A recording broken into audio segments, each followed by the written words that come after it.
8 ans de Macronie, la France en faillite. Et hier, le Premier ministre, qui vient comme une fleur, entre le café et les croissants, qui vient demander des efforts aux Français.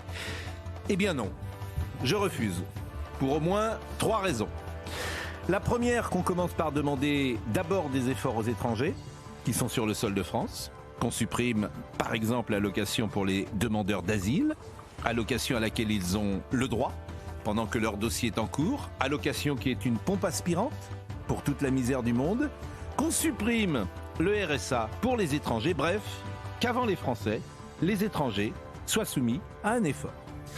Deuxième raison, qu'on supprime toutes les autorités administratives indépendantes qui coûtent une fortune, administration qui n'existait pas il y a 50 ans, la première date de 1978, et qui sont les planques des petits hommes gris pour fabriquer de la dette, travailler tranquille le matin, doucement l'après-midi, autorités qui sont des usines à gaz et qui ne servent à rien.